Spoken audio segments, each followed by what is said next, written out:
19 August 1980, Saudi Airlines Flight 160 departed Qaid-e-Azam International Airport, now renamed after Muhammad Ali Jinnah, as Jinnah International Airport in Karachi, Pakistan at 6:32 Pakistan time, bound for Jeddah International Airport in Jeddah, Saudi Arabia, with a scheduled intermediate stop at Riyadh Airport. The flight arrived in Riyadh at 7:06 Saudi time.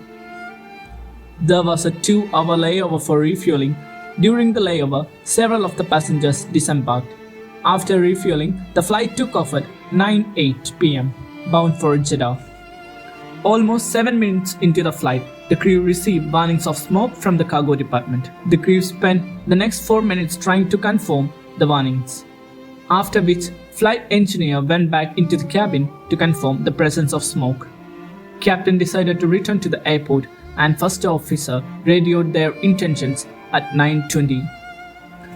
At 9:25, the thrust lever for the number 2 engine became jammed as the fire burned through the operating cables. Then at 9:29, the engine was shut down during final approach. 21 minutes after the first fire alarm, Saudi Flight 160 touched down smoothly on the runway in Riyadh. The rollout was normal, except for the fact Captain braked only gently, even though full braking power was available.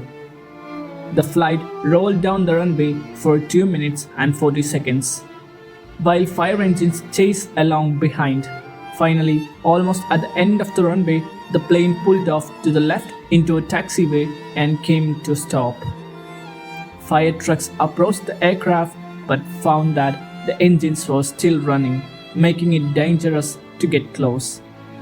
Fire crews observed flames in the rearmost 4 windows on the left side, and when the fire suddenly burst through the top of the fuselage, they started spraying the plane with as much foam as they could muster.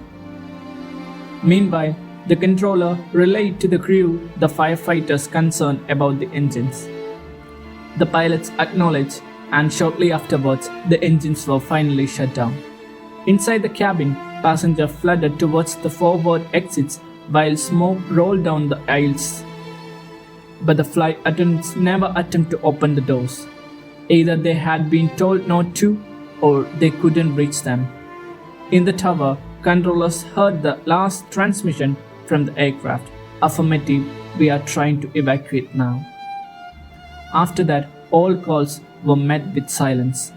At that moment, toxic smoke containing carbon monoxide, nitrous oxide, hydrogen cyanide, ammonia, and other deadly chemicals swept through the plane. Its spread was exacerbated by the pilots' inexplicable decisions to close all the vents, which prevented the fumes from escaping the aircraft. The smoke quickly overcame the passengers and crew as they queued for the still unopened exits, killing all 301 people on board. The firefighters at Riyadh International Airport had never fought an aircraft with fire before.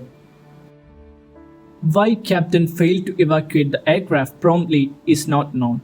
Saudi reports stated that the crew couldn't get the plug-type doors to open in time. It's assumed that most passengers and flight attendants were incapacitated during the landing roll, or they didn't attempt to open a door on a moving aircraft. It's known that the aircraft remained pressurized during the landing roll as the cabin pressurization system was on standby, and the aircraft was found with both pressurization hatches almost completely closed. The pressurization hatches should have opened completely on touchdown to depressurize the aircraft. The crew were found still in their seats, and all the victims were found in the forward half of the fuselage. Autopsies were conducted on some of the non-Saudi nationals, including the American flight engineer. All of them perished from smoke inhalation and not burns, which indicated that they had died long before the R2 door was opened. The source of the fire in the compartment C3 couldn't be determined.